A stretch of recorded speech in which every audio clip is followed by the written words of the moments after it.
ನಮಸ್ಕಾರ ವೀಕ್ಷಕರೇ, ಕಾರ್ಪೊರೇಷನ್ ಕದನ ವಿಶೇಷ ನೇರ ಪ್ರಸಾರ ಕಾರ್ಯಕ್ರಮಕ್ಕೆ ಸ್ವಾಗತ. ನಾನು ಗೌತಮ್ ಶೆಟ್ಟಿ. ನಿನ್ನೆಯಿಂದ ಆರಂಭ ಮಾಡಿರುವಂತಹ ಒಂದು ವಿಶೇಷ ಸಂಚಿಕೆ ಮಂಗಳೂರು ಮಹಾನಗರ ಪಾಲಿಕೆಯ ಚುನಾವಣೆಗೆ ಸಂಬಂಧಪಟ್ಟ ಹಾಗೆ ನಾವು ಕೆಲವೊಂದು ವಿಚಾರಗಳನ್ನು ನಿಮ್ಮ ಮುಂದೆ ಇಡ್ತಾ ಹೋಗ್ತೀವಿ ಅನ್ನುವಂಥದ್ದನ್ನು ಈಗಾಗಲೇ ನಾವು ಹೇಳಿರುವಂಥದ್ದು. ಅಂದರೆ ಮಂಗಳೂರು ಮಹಾನಗರ ಪಾಲಿಕೆಯ ಚುನಾವಣೆಗೆ ಈಗಾಗಲೇ ಮುಹೂರ್ತ ಎಲ್ಲವೂ ಕೂಡ ಫಿಕ್ಸ್ ಆಗಿದೆ. ನವೆಂಬರ್ 12ರಂದು ನಡೆಯುವಂತಹ ಚುನಾವಣೆ ಏನಿದೆ, ಎಲ್ಲ ರಾಜಕೀಯ ಪಕ್ಷಗಳ ತಯಾರಿ ಕೂಡ ನಡೀತಾ ಇದೆ. ಈ ನಡುವೆ ರಾಜಕೀಯ ಪಕ್ಷಗಳ ಒಳಗೆ ನಡೀತಾ ಇರುವಂತಹ ಕೆಲವೊಂದು ವಿಚಾರಗಳ ಬಗ್ಗೆ ನಾವು ಗಮನಿಸೋದಿದ್ರೆ ಬಹಳಷ್ಟು ಕುತೂಹಲಕ್ಕೆ ಕಾರಣ ಆಗ್ತಾ ಇದೆ ಅನ್ನುವಂಥದ್ದನ್ನು ನಾವು ಗಮನಿಸಬಹುದು. ಮುಖ್ಯವಾಗಿ ಕಾಂಗ್ರೆಸ್ನ ಪಾಳೆಯದಲ್ಲಿ ನಡೀತಾ ಇರುವಂತಹ ಕೆಲವೊಂದು ಬೆಳವಣಿಗೆಗಳು ಏನಿದ್ದಾವೋ ಇದು ಎಲ್ಲೋ ಅಭ್ಯರ್ಥಿಗಳ ಗೆಲುವಿಗೆ ತೊಡಕಾಗುತ್ತೇನೋ ಎನ್ನುವಂತಹ ಒಂದು ಅನುಮಾನವನ್ನು ಕೂಡ ಹುಟ್ಟು ಹಾಕ್ತಾ ಇದೆ. ಮುಖ್ಯವಾಗಿ ನಾವು ಗಮನಿಸೋದಿದ್ರೆ ಹಿರಿಯ ಕಾಂಗ್ರೆಸ್ ಮುಖಂಡರು ಈಗ ಪಕ್ಷದ ಅಭ್ಯರ್ಥಿಗಳ ಆಯ್ಕೆ ವಿಚಾರಕ್ಕೆ ಸಂಬಂಧಪಟ್ಟ ಹಾಗೆ ಅಸಮಾಧಾನಗೊಂಡಿದ್ದಾರೆ. ಮಾತ್ರ ಅಲ್ಲ, ಬಹಿರಂಗವಾಗಿಯೇ ತಮ್ಮ ಅಸಮಾಧಾನವನ್ನ ಹೊರಹಾಕ್ತಾ ಇದ್ದಾರೆ. ಅದರ ನಡುವೆ ಜಿಲ್ಲಾ ಕಾಂಗ್ರೆಸ್ ಅಧ್ಯಕ್ಷರು ಕೂಡ ಈ ಒಂದು ಇದ್ದಿರುವಂತಹ ಭಿನ್ನಮತವನ್ನ ಶಮನಗೊಳಿಸೋದಕ್ಕೆ ಒಂದು ಪ್ರಯತ್ನವನ್ನ ಪಟ್ಟರು. ಆದರೆ ಅದು ಮತ್ತೊಂದು ವಿವಾದವನ್ನ ಈಗ ತಂದು ಹಾಕಿದೆ ಅನ್ನುವಂಥದ್ದು. ಹಾಗಿದ್ರೆ ಕಾಂಗ್ರೆಸ್ ಪಾಳೆಯದಲ್ಲಿ ಇವರಿಗೆ ನಡೆದಿರೋದು ಏನು? ಈ ಬಗ್ಗೆ ಒಂದು ವಿಶೇಷವಾದ ವರದಿ ಇಲ್ಲಿದೆ ನೋಡಿ. ಕಾಂಗ್ರೆಸ್ ಜಿಲ್ಲಾಧ್ಯಕ್ಷರ ವಿರುದ್ಧ ಮತ್ತೆ ತೊಡೆತಟ್ಟಿದ ಪೂಜಾರಿ. ಕಾಂಗ್ರೆಸ್ನೊಳಗಿನ ಭಿನ್ನಮತವೇ ಬಿಜೆಪಿಗೆ ವರದಾನ. ಪಾಲಿಕೆ ಚುನಾವಣೆಯಲ್ಲಿ ಬಿಜೆಪಿ ಗಳಿಸುತ್ತೆ ಅಧಿಕಾರ. ಸುದ್ದಿಗೋಷ್ಠಿ ನಡೆಸಿ ಕಾಂಗ್ರೆಸ್ ಮುಖಂಡರ ವಿರುದ್ಧ ವಾಕ್ಪ್ರಹಾರ. ಮಂಗಳೂರು ಮಹಾನಗರ ಪಾಲಿಕೆ ಚುನಾವಣೆಯಲ್ಲಿ ಬಿಜೆಪಿ ಅಧಿಕಾರಕ್ಕೆ ಬರುತ್ತೆ. ಈ ಮಾತನ್ನ ಹೇಳಿರೋದು ಬಿಜೆಪಿ ಅಂದ್ರೆ ಬಿ ಜನಾರ್ದನ ಪೂಜಾರಿ. ಹೌದು, ಇವತ್ತು ಮಂಗಳೂರಿನಲ್ಲಿ ದಿಢೀರ್ ಸುದ್ದಿಗೋಷ್ಠಿ ನಡೆಸಿ ಕಾಂಗ್ರೆಸ್ ಜಿಲ್ಲಾಧ್ಯಕ್ಷ ಹರೀಶ್ ಕುಮಾರ್ ವಿರುದ್ಧ ಜನಾರ್ದನ ಪೂಜಾರಿ ಕಿಡಿಕಾರಿದ್ರು. ಪಾಲಿಕೆ ಚುನಾವಣೆ ಅಭ್ಯರ್ಥಿ ಆಯ್ಕೆ ವಿಚಾರದಲ್ಲಿ ನನ್ನ ಸಲಹೆ ಕೇಳಿದ್ದೇವೆ ಅಂತ ಹೇಳಿಕೆಯನ್ನ ನೀಡಿದ್ರು. ಆದರೆ ನನ್ನ ಬಳಿ ಯಾರೂ ಕೂಡ ಸಲಹೆ ಕೇಳಿಲ್ಲ. ಇದು ಸತ್ಯಕ್ಕೆ ದೂರವಾದ ಮಾತಾಗಿದೆ. ಜಿಲ್ಲಾ ಕಾಂಗ್ರೆಸ್ ಅಧ್ಯಕ್ಷರು ನಾನು ಸತ್ತಿದ್ದೀನಿ ಅಂತ ಅಂದ್ಕೊಂಡಿದ್ದಾರೆ. ಇದರಿಂದ ನನಗೆ ಬಹಳ ನೋವಾಗಿದೆ. ಏನು ಮಾಡಬೇಕು ಎಂದು ನನಗೂ ಗೊತ್ತಿದೆ ಅಂತ ಕಾಂಗ್ರೆಸ್ ಜಿಲ್ಲಾಧ್ಯಕ್ಷರ ವಿರುದ್ಧ ಕಿಡಿಕಾರಿದ್ರು. ನನ್ನ ಹತ್ರ ಯಾರು ಕೂಡ ಕೇಳಿಲ್ಲ. ಬಹಳ ಬೇಸರದಿಂದ ಹೇಳ್ತಿದ್ದೇನೆ. ಕಾಂಗ್ರೆಸ್ ಅಧ್ಯಕ್ಷರು ನಾನು ಸತ್ತಿದ್ದೇನೆ ಎಂದು ಭಾವಿಸಿದ್ದಾರೆ. ಇದು ಆಗಬಾರದಿತ್ತು. ಅವರು ಈ ಹೇಳಿಕೆಯನ್ನು ಕೊಡಬಾರದಿತ್ತು. ನನ್ನಲ್ಲಿ ಸಮಾಲೋಚನೆ ಮಾಡಬೇಕೇ ಎಂದು ನಾನು ಎಂದೂ ಕೂಡ ಯಾರ ಹತ್ರ ಕೂಡ ಹೇಳಿಲ್ಲ. ನನ್ನ ಹತ್ರ ಸಮಾಲೋಚನೆ ಮಾಡುವಂಥ ಅಗತ್ಯ ಕೂಡ ಅವರಿಗೆ ಇಲ್ಲದಿದ್ದರೆ ಅದಕ್ಕೆ ತೊಂದರೆ ಇಲ್ಲ. ಆದರೆ ಸುಳ್ಳು ಹೇಳಬಾರದು. ಸತ್ಯಕ್ಕೆ ದೂರವಾದ ಮಾತನ್ನು ಎಂದೂ ಕಾಂಗ್ರೆಸ್ನವರು ಹೇಳಬಾರದು. ಈ ಮಾತನ್ನು ಅವರು ಹೇಳಿದ್ದರಿಂದ ಬಹಳ ನೋವಾಗಿದೆ ನನಗೆ. ಸತ್ಯ ಹೇಳುವುದಿತ್ತವರು. ಹೌದು, ನಾವು ಪೂಜಾರಿಯವರ ಹತ್ರ ಸಮಾಲೋಚನೆ ಮಾಡಿಲ್ಲ. ಆದ್ದರಿಂದ ಅವರು ಹೇಳ್ತಿದ್ದೇನೆ, ಇವತ್ತು ಸಂಜೆಯವರೆಗೆ ಹೇಳಿಕೆಯನ್ನು ಕೊಡಬೇಕು. ನೀವು ಪೂಜಾರಿಯವರ ಹತ್ರ ಸಮಾಲೋಚನೆ ಮಾಡಿಲ್ಲ, ಇದು ನಾನು ಸುಳ್ಳು ಹೇಳಿದ್ದೇನೆ, ನನ್ನನ್ನು ಕ್ಷಮಿಸಬೇಕು ಜನರು, ಮತದಾರನನ್ನು ಕ್ಷಮಿಸಿ ಅಂತ ಅವರು ಈ ಮಾತನ್ನು ಹೇಳಿದರೆ ಮಾತ್ರ ನಾನು ಸುಮ್ಮನೆ ಕೂತ್ಕೊಳ್ತೀನಿ. ಹೇಳದಿದ್ರೆ ನಿಮ್ಮನ್ನು ಮಾತ್ರ ಖಂಡಿತ ಬಿಡುವುದಿಲ್ಲ. ಇನ್ನು ಎಂದಿನಂತೆ ಮಾಜಿ ಸಿಎಂ ಸಿದ್ದರಾಮಯ್ಯ ಅವರ ವಿರುದ್ಧ ವಾಗ್ದಾಳಿ ಮುಂದುವರೆಸಿದ ಜನಾರ್ದನ ಪೂಜಾರಿಯವರು ಕಾಂಗ್ರೆಸ್ ಪಕ್ಷಕ್ಕೆ ಮಾಜಿ ಸಿದ್ದರಾಮಯ್ಯ ಅವರು ಶನಿ ಇದ್ದಂತೆ. ಅವರು ಕಾಂಗ್ರೆಸ್ ಪಕ್ಷವನ್ನ ಮುಗಿಸಿಯೇ ಹೋಗ್ತಾರೆ ಅನ್ನೋದರ ಮೂಲಕ ಸಿದ್ದು ವಿರುದ್ಧ ಮತ್ತೆ ಕಿಡಿಕಾರಿದ್ರು. ಹೈಕಮಾಂಡ್ ತಪ್ಪು ಮಾಡ್ತಾ ಇದೆ, ನನ್ನ ವಿರುದ್ಧ ದೂರು ನೀಡಿ ತೆಗೆದು ಹಾಕಿದ್ರೂ ಪರವಾಗಿಲ್ಲ. ಚುನಾವಣೆಯ ಪ್ರಣಾಳಿಕೆ ಬಿಡುಗಡೆ ಕಾರ್ಯಕ್ರಮಕ್ಕೆ ಸಿದ್ದರಾಮಯ್ಯ ಕರೆದ್ರು, ನಾನು ಹೋಗೋದಿಲ್ಲ ಅಂತ ಹೇಳಿದ್ರು. ಒಟ್ಟಿನಲ್ಲಿ ಮಂಗಳೂರು ಮಹಾನಗರ ಪಾಲಿಕೆ ಚುನಾವಣೆ ಹತ್ತಿರ ಬರ್ತಾ ಇದ್ದಂತೆ ಪೂಜಾರಿ ಅವರು ನೀಡಿರುವ ಹೇಳಿಕೆ ಕಾಂಗ್ರೆಸ್ ವಲಯದಲ್ಲಿ ಭಾರೀ ಸಂಚಲನ ಮೂಡಿಸಿದೆ. ಸಿದ್ದರಾಮಯ್ಯನವರು ಈ ಪಾರ್ಟಿಗೆ ಶನಿ. ಅವರು ಈ ಪಾರ್ಟಿಯನ್ನು ಮುಗಿಸಿಯೇ ಹೋಗುದು. ನನಗೆ ಮಾತ್ರಲ್ಲ, ದೇವರಿಗೆ ಕೂಡ ಅದೇ ತಪ್ಪು. ಆ ತಪ್ಪನ್ನು ಇನ್ನಾದರೂ ಮಾಡಬೇಡಿ ಅಂತ ಹೈಕಮಾಂಡ್ಗೆ ಕೂಡ ಹೇಳ್ತೇನೆ. ನಾನು ಹೈಕಮಾಂಡ್ ತಪ್ಪು ಮಾಡ್ತದೆ ಹೇಳಿ ಹೋಗಿ, ನನ್ನ ಮೇಲೆ ದೂರು ಕೊಡ್ಲಿ, ನನ್ನನ್ನು ಪಾರ್ಟಿಯಿಂದ ತೆಗೆದಾಕಲಿ.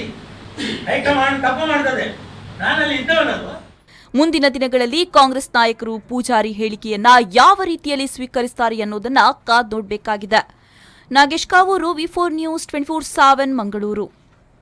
ಇದು ಕಾಂಗ್ರೆಸ್ ಪಾಳೆಯದಲ್ಲಿ ನಡೀತಾ ಇರುವಂತಹ ಬೆಳವಣಿಗೆಗಳು. ಅಂದ್ರೆ ಇವತ್ತು ಸುದ್ದಿಗೋಷ್ಠಿಯನ್ನು ನಡೆಸಿದಂತಹ ಮಾಜಿ ಸಚಿವರು, ಮಾಜಿ ಕೇಂದ್ರ ಸಚಿವರು ಜೊತೆಗೆ ಹಿರಿಯ ಕಾಂಗ್ರೆಸ್ ಮುಖಂಡ ಜನಾರ್ದನ ಪೂಜಾರಿ ಅವರು ವಾಗ್ದಾಳಿಯನ್ನ ನಡೆಸಿರುವಂಥದ್ದು. ಮಂಗಳೂರು ಮಹಾನಗರ ಪಾಲಿಕೆ ಚುನಾವಣೆಗೆ ಸಂಬಂಧಪಟ್ಟ ಹಾಗೆ ಅಭ್ಯರ್ಥಿಗಳ ಆಯ್ಕೆ ವಿಚಾರದಲ್ಲಿ ನನ್ನನ್ನ ಅಥವಾ ಜನಾರ್ದನ ಪೂಜಾರಿ ಅವರನ್ನ ಕಡೆಗಣನೆ ಮಾಡಲಾಗಿದೆ ಅನ್ನುವಂತಹ ಆರೋಪವನ್ನ ಈ ಹಿಂದೆ ಅವರ ಬೆಂಬಲಿಗರು ಮಾಡಿದ್ರು. ಆದರೆ ಆ ಒಂದು ವಿಚಾರವನ್ನ ಮುಚ್ಚಿ ಹಾಕುವಂತಹ ನಿಟ್ಟಿನಲ್ಲಿ ಅಥವಾ ಬಿದ್ದಿರುವಂತಹ ಒಂದು ಭಿನ್ನಮತ ಏನಿದೆ ಇದನ್ನ ಶಮನಗೊಳಿಸುವಂತಹ ನಿಟ್ಟಿನಲ್ಲಿ ಜಿಲ್ಲಾ ಕಾಂಗ್ರೆಸ್ ಅಧ್ಯಕ್ಷರು ಒಂದು ಸುದ್ದಿಗೋಷ್ಠಿಯನ್ನ ನಡೆಸಿದ್ರು. ಆದ್ರೆ ಆ ಒಂದು ಸುದ್ದಿಗೋಷ್ಠಿ ಭಿನ್ನಮತವನ್ನ ಶಮನಗೊಳಿಸುವ ಬದಲಿಗೆ ಮತ್ತಷ್ಟು ಆ ಒಂದು ಉರಿಯುವ ಬೆಂಕಿಗೆ ತುಪ್ಪವನ್ನ ಸುರಿದಂತಾಗಿದೆ ಅನ್ನುವಂತಹ ಅಭಿಪ್ರಾಯಗಳು ಕೂಡ ಕೇಳಿ ಬರ್ತಾ ಇದೆ ಸಾರ್ವಜನಿಕ ವಲಯದಲ್ಲಿ. ಹಾಗಿದ್ರೆ ಈ ಒಂದು ವಿವಾದ ಏನಿದೆ ಇದು ಆರಂಭ ಆಗಿದ್ದು ಎಲ್ಲಿಂದ ಅನ್ನುವಂಥದ್ದನ್ನ ನಾವು ಗಮನಿಸಲೇಬೇಕಾಗುತ್ತೆ. ಈ ಹಿಂದೆ ಅಂದ್ರೆ ನಾವು ಆರಂಭ ಹೇಗಾಯ್ತು ಅನ್ನುವಂಥ ವಿಚಾರವನ್ನ ನಾವು ಗಮನಿಸಿದ್ರೆ ಈ ಹಿಂದೆ ಜನಾರ್ದನ ಪೂಜಾರಿ ಅವರ ಪರವಾಗಿ ಅವರ ಬೆಂಬಲಿಗರು ಹಾಗೇನೆ ಕಟ್ಟಾಳುಗಳಾದಂತಹ ವಿಜಯಕುಮಾರ್ ಶೆಟ್ಟಿ ಇರ್ಬೋದು, ಮಾಜಿ ಶಾಸಕರು, ಅದರ ಜೊತೆಗೆ ಹಿರಿಯ ಕಾಂಗ್ರೆಸ್ ಮುಖಂಡ ಕಳ್ಳಿಕೆ ತಾರನಾಥ ಶೆಟ್ಟಿ ಅವರು ಸುದ್ದಿಗೋಷ್ಠಿಯನ್ನ ಮಾಡಿದ್ರು. ಜೊತೆಗೆ ಟಿಕೆಟ್ ವಂಚಿತರು ಕೂಡ ಆ ಸಂದರ್ಭದಲ್ಲಿ ಉಪಸ್ಥಿತರಿದ್ರು. ಆ ಸಂದರ್ಭದಲ್ಲಿ ಟಿಕೆಟ್ ಹಂಚಿಕೆ ವಿಚಾರದಲ್ಲಿ ಕೊನೆಯ ಕ್ಷಣದಲ್ಲಿ ನಮಗೆ ಟಿಕೆಟ್ ಕೈತಪ್ಪಿದೆ ಅನ್ನುವಂತಹ ಒಂದು ಆರೋಪವನ್ನ ಆ ಸಂದರ್ಭದಲ್ಲಿ ಮಾಡಿದ್ರು. ಆ ಒಂದು ಹೇಳಿಕೆ ಕಾಂಗ್ರೆಸ್ ವಲಯದಲ್ಲಿ ಸಂಚಲನವನ್ನ ಎಬ್ಬಿಸ್ತಾ ಇದ್ದ ಹಾಗೆ ನಿನ್ನೆಯ ದಿನ ಆ ಬಗ್ಗೆ ಸುದ್ದಿಗೋಷ್ಠಿಯನ್ನು ನಡೆಸಿದಂತಹ ಜಿಲ್ಲಾ ಕಾಂಗ್ರೆಸ್ ಅಧ್ಯಕ್ಷರು ಇಲ್ಲ ನಾವು ಜನಾರ್ದನ ಪೂಜಾರಿ ಅವರ ಒಂದು ಜೊತೆ ಸಮಾಲೋಚನೆಯನ್ನ ನಡೆಸಿಯೇ ಅಭ್ಯರ್ಥಿಗಳನ್ನ ಅಂತಿಮಗೊಳಿಸಿದ್ದೇವೆ ಅನ್ನುವಂತಹ ಮಾತುಗಳನ್ನ ಹೇಳಿದ್ರು. ಹಾಗಿದ್ರೆ ವಿವಾದಕ್ಕೆ ಕಾರಣ ಆಗಿರುವಂತದ್ದು ಎಲ್ಲಿ, ಜಿಲ್ಲಾಧ್ಯಕ್ಷರು ಹೇಳಿದ್ದೇನು, ಇಲ್ಲಿದೆ ನೋಡಿ ಡೀಟೇಲ್ಸ್. ಪ್ರಭಾವಿ ಮತ್ತು ನಮ್ಮ ಹಿರಿಯ ನಾಯಕರು ಜನಾರ್ದನ ಪೂಜಾರಿ ಅವರ ಮಾತನ್ನು ನಾವು ಯಾವತ್ತೂ ಕೂಡ ಮೀರಿ ಕಾಂಗ್ರೆಸ್ ಪಕ್ಷ ಹೋಗಲಿಲ್ಲ ಮತ್ತು ಅವರ ಮಾರ್ಗದರ್ಶನದಲ್ಲೇ ನಾವು ಅದನ್ನ ಕಾಂಗ್ರೆಸ್ ಪಕ್ಷವನ್ನು ನಡೆಸಿಕೊಂಡು ಹೋಗ್ತಾ ಇದ್ದೇವೆ. ಅವರು 1 ಸೀಟ್ ಕೊಡಿ 2 ಸೀಟ್ ಕೊಡಿ ಅಂತ ಯಾವತ್ತೂ ಕೇಳಿಲ್ಲ. 60 ಜನರನ್ನು ನಾವು ಹಾಕಿದ್ದೇವೆ. 60 ಜನ ಕೂಡ ಅವರ ಆಶೀರ್ವಾದ ಪಡ್ಕೊಂಡಿದ್ದಾರೆ. 60 ಜನ ಕೂಡ ನಮ್ಮ ಕಾಂಗ್ರೆಸ್ ಪಕ್ಷದ ಒಮ್ಮತದ ಅಭ್ಯರ್ಥಿಗಳು. ಅದರಲ್ಲಿ ಜನಾರ್ದನ ಪೂಜಾರಿ ಅವರ ಪಾತ್ರ ಕೂಡ ಇದೆ, ಅದರಲ್ಲಿ ಯಾವುದೇ ಸಂಶಯ ಇಲ್ಲ. ಕೆಲವರು ಜನಾರ್ದನ ಪೂಜಾರಿ ಅವರ ಹೆಸರನ್ನು ಹೇಳಿಕೊಂಡು ಪತ್ರಿಕಾಗೋಷ್ಠಿ ನಡೆಸ್ತಾ ಇದ್ದಾರೆ. ಪಕ್ಷದ ಕಾರ್ಯಕರ್ತರು ಅಂತ ಹೇಳ್ತಾರೆ, ಪಕ್ಷದ ನಾಯಕರು ಅಂತ ಹೇಳ್ತಾರೆ. ಅವರು ಕೂಡ ಶಿಸ್ತಿಗೆ ಒಳಪಡ್ತಾರೆ ಅನ್ನುವಂತ ಒಂದು ವಿಚಾರವನ್ನು ಕೂಡ ತಮ್ಮ ಗಮನಕ್ಕೆ ನಾನು ತರಲಿಕ್ಕೆ ಇಷ್ಟಪಡ್ತೇನೆ.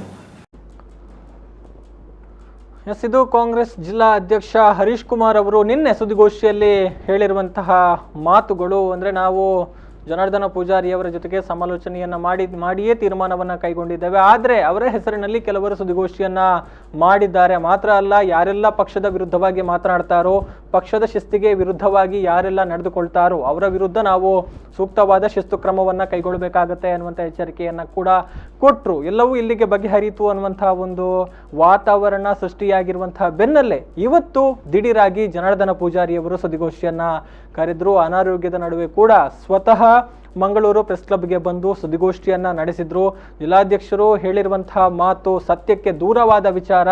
ಈ ಬಗ್ಗೆ ನನ್ನ ಜೊತೆ ಯಾರು ಕೂಡ ಸಮಾಲೋಚನೆಯನ್ನ ಮಾಡಿಲ್ಲ ಅನ್ನುವಂತಹ ನೋವು ಭರಿತ ಮಾತುಗಳನ್ನ ಕೂಡ ಹೇಳಿರುವಂಥದ್ದು. ಹಾಗಿದ್ರೆ ಈ ಒಂದು ವಿಚಾರಕ್ಕೆ ಸಂಬಂಧಪಟ್ಟ ಹಾಗೆ ಜನಾರ್ದನ ಪೂಜಾರಿ ಅವರು ಹೇಳಿದ್ದೇನು ನೋಡೋಣ ಇನ್ ಡೀಟೇಲ್ ಆಗಿ. ಸತ್ಯಕ್ಕೆ ಅವರು ಈ ಹೇಳಿಕೆಯನ್ನ ಕೊಡಬಾರದಿತ್ತು.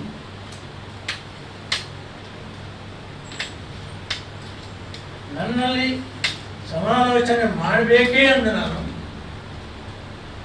ಎಂದೂ ಕೂಡ ಯಾರ ಹತ್ರ ಕೂಡ ಹೇಳಿಲ್ಲ.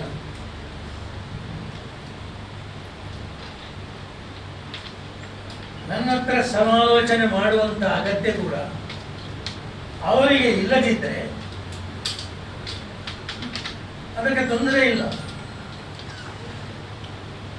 ಆದರೆ ಸುಳ್ಳು ಹೇಳಬಾರದು. ಸತ್ಯಕ್ಕೆ ದೂರವಾದ ಮಾತನ್ನು ಎಂದೂ ಕಾಂಗ್ರೆಸ್ನವರು ಹೇಳಬಾರದು. ಈ ಮಾತನ್ನು ಅವರು ಹೇಳಿದ್ದರಿಂದ ಬಹಳ ನೋವಾಗಿದೆ ನನಗೆ. ಸತ್ಯ ಹೇಳೋದಿದ್ದವರು ಹೌದು, ನಾವು ಪೂಜಾರಿಯವರ ಹತ್ರ ಸಮಾಲೋಚನೆ ಮಾಡಿಲ್ಲ, ಮಾಡುವುದು ಕೂಡ ಇಲ್ಲ. ಅವರು ಯಾರು ಅಂತ ಕೂಡ ಅವರಿಗೆ ಕೇಳಬಹುದು, ಅದು ಅವರ ಅಧಿಕಾರ.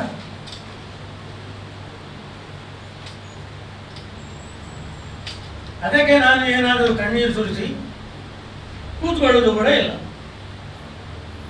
ನನಗೆ ಏನು ಮಾಡಬೇಕಂತ ನನಗೆ ಗೊತ್ತಿದೆ. ಇದು ಮೊದಲ ಚುನಾವಣೆ ಅಲ್ಲ. ಆದ್ದರಿಂದ ಅವರಿಗೆ ಹೇಳ್ತಿದ್ದೇನೆ, ಇವತ್ತು ಸಂಜೆಯ ಒಳಗೆ ಹೇಳಿಕೆಯನ್ನು ಕೊಡಲಿಕ್ಕೆ ಪೂಜಾರಿಯವರ ಸಮಾಲೋಚನೆ ಮಾಡಿಲ್ಲ. ಇದು ನಾನು ಸುಳ್ಳು ಹೇಳಿದ್ದೇನೆ, ನನ್ನನ್ನು ಕ್ಷಮಿಸಬೇಕು ಜನರು, ಮತದಾರನನ್ನು ಕ್ಷಮಿಸಿ ಅಂತ ಅವರು ಈ ಮಾತನ್ನ ಹೇಳಿದರೆ ಮಾತ್ರ ನಾನು ಸುಮ್ಮನೆ ಕೂತ್ಕೊಳ್ತೇನೆ. ಹೇಳದಿದ್ರೆ ನಿಮ್ಮನ್ನು ಮಾತ್ರ ಖಂಡಿತ ಬಿಡುವುದಿಲ್ಲ. ಪೂಜಾರಿ ಜೀವಂತ ಇದ್ರೆ ನೆನಪಿನಲ್ಲಿಡಿ, ನಿಮ್ಮನ್ನು ಖಂಡಿತ ಬಿಡುವುದಿಲ್ಲ.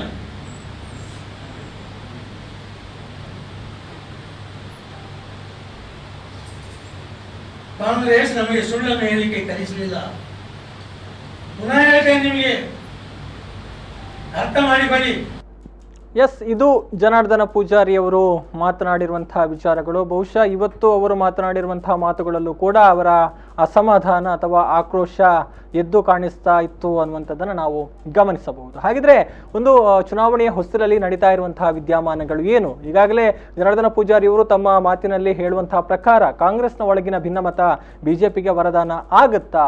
ಎಲ್ಲದರ ಬಗ್ಗೆ ನಾವು ಮಾತನಾಡಬೇಕು. ಸೊ ಈ ಎಲ್ಲ ವಿಚಾರಗಳ ಬಗ್ಗೆ ಜೊತೆಗೆ ಈಗಾಗಲೇ ನಾವು ಹೇಳಿದ ಹಾಗೆ ಮಂಗಳೂರು ಮಹಾನಗರ ಪಾಲಿಕೆ ಚುನಾವಣೆಗೆ ಸಂಬಂಧಪಟ್ಟ ಹಾಗೆ ಪ್ರತಿಯೊಂದು ವಾರ್ಡ್ಗಳ ಒಂದು ಕದನ ಕಣ ಏನಿದೆ ಇದರ ಒಂದು ಮಾಹಿತಿಯನ್ನು ಕೊಡ್ತೀವಿ ಅನ್ನುವಂಥ ಮಾತುಗಳನ್ನು ಕೂಡ ಈ ಸಂದರ್ಭದಲ್ಲಿ ಹೇಳ್ತಾ, ಸೊ ಎಲ್ಲ ವಿಚಾರಗಳ ಬಗ್ಗೆ ನಮ್ಮ ಜೊತೆಗೆ ಮಾತನಾಡುವುದಕ್ಕೆ ಹಿರಿಯ ರಾಜಕೀಯ ವಿಶ್ಲೇಷಕರು ಜೊತೆಗೆ ಹಿರಿಯ ಪತ್ರಕರ್ತರು ಕೂಡ ಹೌದು ಮೋಹನ್ ಬೋಳಂಗಡಿ ಸರ್ ನಮ್ಮ ಜೊತೆಗೆ ಜಾಯ್ನ್ ಆಗಿದ್ದಾರೆ. ಸರ್, ಕಾರ್ಯಕ್ರಮಕ್ಕೆ ಸ್ವಾಗತ. ಎಸ್, ಮುಖ್ಯವಾಗಿ ಚುನಾವಣೆಯಲ್ಲಿ ಒಂದು ಕಡೆ ರಾಜಕೀಯ ಪಕ್ಷಗಳು ಸಿದ್ಧತೆಯನ್ನು ಮಾಡಿಕೊಳ್ತಾ ಇದೆ. ಕಡೆಯ ಕ್ಷಣದಲ್ಲಿ ಟಿಕೆಟ್ ಹಂಚಿಕೆ ಕೂಡ ಆಗಿದೆ. ಇನ್ನೇನು ಮನೆ ಮನೆಗೆ ತೆರಳಿ ಪ್ರಚಾರವನ್ನು ಮಾಡಬೇಕು, ಮತದಾರರ ಮನವೊಲಿಕೆಯನ್ನು ಮಾಡಿಕೊಳ್ಬೇಕು ಅನ್ನುವಂಥ ಹೊಸ್ತಿಲಲ್ಲಿ ಕಾಂಗ್ರೆಸ್ನಲ್ಲಿ ಈ ರೀತಿಯ ಬೆಳವಣಿಗೆಗಳು ನಡೀತಾ ಇದೆ. ಏನು ಹೇಳ್ತೀರಿ ಅನ್ನೋದು ಸರಿ ಬೆಳವಣಿಗೆಗಳನ್ನು ನೋಡಿದೆ ನೋಡಿ. ಕಾಂಗ್ರೆಸ್ನಲ್ಲಿ ಈ ರೀತಿಯ ಬೆಳವಣಿಗೆಗಳು ನಡೆಯುವುದು ಮೊದಲಲ್ಲ. ಎಸ್, ಆದರೆ ಬಹಿರಂಗವಾಗಿ ಇಂತಹ ಸಂದರ್ಭದಲ್ಲಿ ನಡೆಯುವುದು ಮಾತ್ರ ಪ್ರಥಮ ಬಾರಿಗೆ ಓಕೆ. ಅಲ್ಲಿ ಟಿಕೆಟ್ ಹಂಚಿಕೆ, ಅಭ್ಯರ್ಥಿಗಳು, ಸಂಭಾವ್ಯ ಅಭ್ಯರ್ಥಿಗಳು, ಆಕಾಂಕ್ಷಿಗಳು ಇದೆಲ್ಲ ದೊಡ್ಡ ಸಂಖ್ಯೆಯಲ್ಲಿರುವವರು, ಅವರೆಲ್ಲ ಒಂದೊಂದು ಇದರಲ್ಲಿ ಮಾಡ್ತಾ ಹೋಗ್ತಾ ಇದ್ರು. ಆದ್ರೆ ಅದು ರಾಜಕೀಯ ಮುಖಂಡರ ಮಟ್ಟದಲ್ಲಿ ಇರಲಿಲ್ಲ. ಮುಖಂಡರು ಬಹಿರಂಗವಾಗಿ ಅಸಮಾಧಾನವನ್ನು ಇರಲಿಲ್ಲ. ಯಾರು ಕಳೆದ ಲೋಕಸಭಾ ಚುನಾವಣೆ ಸಂದರ್ಭದಲ್ಲಿ ಮಿಥುನ್ ರೈ ಅವರಿಗೆ ಟಿಕೆಟ್ ಆದಾಗ ಯಾರು ಅದನ್ನು ಅಸಮಾಧಾನ ಅಂತ ಯಾರು ಇದು ಮಾಡಲಿಲ್ಲ. ಅದು ಕ್ಯಾಂಡಿಡೇಟ್ಗಳಿದ್ರು ಲೋಕಸಭೆಗೆ, ಆದ್ರೆ ಯಾರು ಅದನ್ನು ಬಹಿರಂಗವಾಗಿ ದೊಡ್ಡ ವಿಚಾರ ಆಗಲಿಲ್ಲ. ಆದ್ರೆ ಇದು ಮಹಾನಗರ ಪಾಲಿಕೆ ಚುನಾವಣೆ, ಇದರಲ್ಲಿ ಪ್ರಶ್ನೆ ಇರುವುದು ಇಷ್ಟರವರೆಗೆ ಈ ಎಲೆಕ್ಷನ್ಗಿಂತ ಮೊದಲನೇ ಎಲೆಕ್ಷನ್ ಅಂತ ಇಟ್ಕೊಳ್ಳಿ. 2013 ಎಲೆಕ್ಷನ್ ಸಹ ಅಭ್ಯರ್ಥಿಗಳ ಆಯ್ಕೆ, ಕಾಂಗ್ರೆಸ್ಸಿನ ಅಭ್ಯರ್ಥಿಗಳ ಆಯ್ಕೆ ಜನಾರ್ದನ ಪೂಜಾರಿ ಅವರ ನೇತೃತ್ವದಲ್ಲೇ ನಡೆದಿತ್ತು. ಇಲ್ಲಿ ವಾಮಂಜೂರು ಹತ್ತಿರದ ಒಂದು ಗೆಸ್ಟ್ ಹೌಸ್ ಅಲ್ಲಿ ಅದು ಅಂತಿಮ ಹಂತದಲ್ಲಿ ರಾತ್ರಿ 3 ಗಂಟೆ ರಾತ್ರಿವರೆಗೆ ಚರ್ಚೆ ನಡೆದು ಅಭ್ಯರ್ಥಿಗಳ ಆಯ್ಕೆ ನಡೆದದ್ದು ಜನಾರ್ದನ ಪೂಜಾರಿ ಅವರ ನೇತೃತ್ವದಲ್ಲಿ. ಈ ಬಾರಿಯ ಅಭ್ಯರ್ಥಿಗಳ ಆಯ್ಕೆ ಅವರ ನೇತೃತ್ವದಲ್ಲಿ ನಡಿಬೇಕು ಎನ್ನುವ ಆಸೆ ಈಗಿನ ಜಿಲ್ಲಾಧ್ಯಕ್ಷರಿಗೆ ಇರಲಿಲ್ವಾ, ಈಗಿನ ಮುಖಂಡರಿಗೆ ಇರಲಿಲ್ಲ ಗೊತ್ತಿಲ್ಲ. ಆದ್ರೆ ಜನಾರ್ದನ ಪೂಜಾರಿ ಅವರ ಹಿರಿತನ, ಅವರ ಅನುಭವ, ಅವರು ಈ ಮಂಗಳೂರು ಮಹಾನಗರ ಪಾಲಿಕೆ ಅಸ್ತಿತ್ವಕ್ಕೆ ಬಂದ ನಂತರ ಈ ಪಾಲಿಕೆ ಚುನಾವಣೆಯನ್ನು ನಡೆಸಿದ ರೀತಿ, ಇದನ್ನೆಲ್ಲ ಇವರು ಅರ್ಥ ಮಾಡಿಕೊಂಡಿದ್ರೆ ಪೂಜಾರಿ ಅವರನ್ನ ಅವರ ಅನಾರೋಗ್ಯದ ಕಾರಣ ಇರ್ಬೋದು, ಅದು ಇಲ್ಲ ಅಂತ ಹೇಳಿಲ್ಲ. ಅವರನ್ನು ಯಾಕೆ ಇವರು ಡಿಸ್ಟರ್ಬ್ ಮಾಡಲಿಲ್ಲ ಅಂತ ಹೇಳಿದ್ರೆ ಅವರ ಅನಾರೋಗ್ಯ ಕಾರಣ ಇರ್ಬೋದು, ಇಲ್ಲ ಅಂತಿಲ್ಲ. ಆದ್ರೆ ಪೂಜಾರಿ ಅವರು ಅನಾರೋಗ್ಯವನ್ನು ಮೆಟ್ಟಿ ನಿಂತು ರಾಜಕೀಯವಾಗಿ ಬಲಾಢ್ಯರು. ಖಂಡಿತ, ಅದು ಖಂಡಿತ.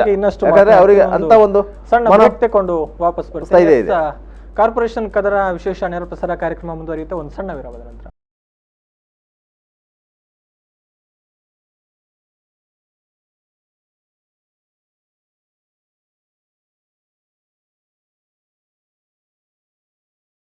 ಮತ್ತೊಮ್ಮೆ ಸ್ವಾಗತ ವೀಕ್ಷಕರೇ. ಕಾರ್ಪೊರೇಷನ್ ಕದನ ವಿಶೇಷ ನೇರ ಪ್ರಸಾರ ಕಾರ್ಯಕ್ರಮಕ್ಕೆ. ಒಟ್ಟಾರೆಯಾಗಿ ನಡೀತಾ ಇರುವಂತಹ ಬೆಳವಣಿಗೆಗಳ ಬಗ್ಗೆ ಗಮನಿಸ್ತಾ ಇದ್ವಿ. ಎಸ್ ಬೋಡಂಗಡಿ ಸರ್ ಹೇಳ್ತಾ ಇದ್ರಿ, ಮುಖ್ಯವಾಗಿ ಈಗ ಕಾಂಗ್ರೆಸ್ನಲ್ಲಿ ಇದ್ದಿರುವಂತಹ ಭಿನ್ನಮತದ ವಿಚಾರದ ಬಗ್ಗೆ ಪೂಜಾರಿ ಅವರನ್ನ ಕಡೆಗಣಿಸಲಾಗಿದೆ ಅನ್ನುವಂತಹ ಆರೋಪ ಅವರ ಬೆಂಬಲಿಗರಿಂದ ಕೇಳಿ ಬರ್ತಾ ಇದ್ರಿ. ಇಲ್ಲ, ಕಾಂಗ್ರೆಸ್ನ ಇನ್ನೊಂದು ವಲಯದಲ್ಲಿ ಕೇಳಿ ಬರ್ತಾ ಇರುವಂತಹ ಮಾತು, ಇಲ್ಲ ಅವರು ಅಶಕ್ತರಾಗಿದ್ದಾರೆ, ಅನಾರೋಗ್ಯಕ್ಕೆ ತುತ್ತಾಗಿದ್ದಾರೆ ಅನ್ನುವಂಥದ್ದು. ಸೊ ಯಾವ ರೀತಿ ವಿಶ್ಲೇಷಣೆ ಮಾಡಬಹುದು ಅನ್ನುವಂಥದ್ದು ನೋಡಿ, ಜನಾರ್ದನ್ ಪೂಜಾರಿ ಅವರನ್ನ ನಾವು ಸಾಧಾರಣ ಕಳೆದ 2 ದಶಕಗಳಿಂದ ನೋಡ್ಕೊಂಡು ಹೌದು. ಅವರು ಸೋತರೂ ಕುಗ್ಗಿಲ್ಲ, ಗೆದ್ದರೂ ಹಿಗ್ಗಿಲ್ಲ. ಎಸ್, ಅವರ ಮನೋಸ್ಥೈರ್ಯವೇ ಅಂತದ್ದು. ಯಾವುದೇ ಸಂದರ್ಭದಲ್ಲಿ ಕಾಂಗ್ರೆಸ್ ಪಕ್ಷಕ್ಕೆ ಲಾಭ ಆಗ್ತದಂತಾದ್ರೆ ಪೂಜಾರಿ ಇವತ್ತಿಗೂ ಪಾದಯಾತ್ರೆಗೆ ರೆಡಿ ಈ ಪೊಸಿಷನ್ನಲ್ಲಿ. ಮಂಗಳೂರು ಮಹಾನಗರ ಪಾಲಿಕೆ ಚುನಾವಣೆಯಲ್ಲಿ ಕಾಂಗ್ರೆಸ್ ಅನ್ನು ಸತತವಾಗಿ ಗೆಲ್ಲಿಸಿಕೊಂಡು ಬಂದದ್ದು ಪೂಜಾರಿ ಅವರ ಆ ಒಂದು ನಡವಳಿಕೆ. ಕೊನೆಯ ಕ್ಷಣದಲ್ಲಿ ಅವರು ನಡೆಸ್ತಿದ್ದ ಪಾದಯಾತ್ರೆ ಅವರೊಂದಿಗೆ ನಡೀಲಿಕ್ಕೆ ಯುವಕರಿಗೆ ಸಾಧ್ಯ ಆಗ್ತಾ ಇರಲಿಲ್ಲ, ನಾವು ನೋಡಿದ್ದೇವೆ. ಆಗ ಪೂಜಾರಿ ಅವರು ಎಲ್ಲೆಲ್ಲಿ ಯಾವ ಪ್ರದೇಶಗಳಿಗೆ ಹೋದ್ರು ಅಲ್ಲಿ ಯಾರು ಕಾಂಗ್ರೆಸ್ ಅಲ್ಲಿ ಅಸಮಾಧಾನ ನಿಂತಿದ್ರು ಅವ್ರನ್ನ ಕರ್ಕೊಂಡು ಹೋಗ್ತಾ ಇದ್ರು. ಆ ಸಂದರ್ಭದಲ್ಲಿ ಅದನ್ನು ಅವರು ಒಟ್ಟು ಸೋಲ್ಕೊಂಡು ಹೋಗ್ತಾ ಇದ್ರು. ಒಟ್ಟಾರೆಯಾಗಿ ಅವರಿಗೆ ಏನಿತ್ತು, ಕಾಂಗ್ರೆಸ್ಗೆ ಲಾಭ ಆಗ್ಬೇಕಿತ್ತೆ ಹೊರತು ಪೂಜಾರಿಗೆ ಲಾಭ ಆಗ್ಬೇಕಂತಿರ್ಲಿಲ್ಲ. ಪೂಜಾರಿ ಅವರು ಸೋತ ನಂತರವೂ ಸಹ ಲೋಕಸಭಾ ಚುನಾವಣೆಯಲ್ಲಿ ಸೋತ ನಂತರವೂ ಸಹ ಇಲ್ಲಿ ಪಕ್ಷವನ್ನು ಕಟ್ಟಿ ಬೆಳೆಸಿದಂತ ಇದು ಇದ್ರೆ ಅದು ಪೂಜಾರಿ ಅವರಿಗೆ. ಪೂಜಾರಿ ಅವರನ್ನು ಯಾಕೆ ಇವರು ದೂರ ಮಾಡಿದ್ರು?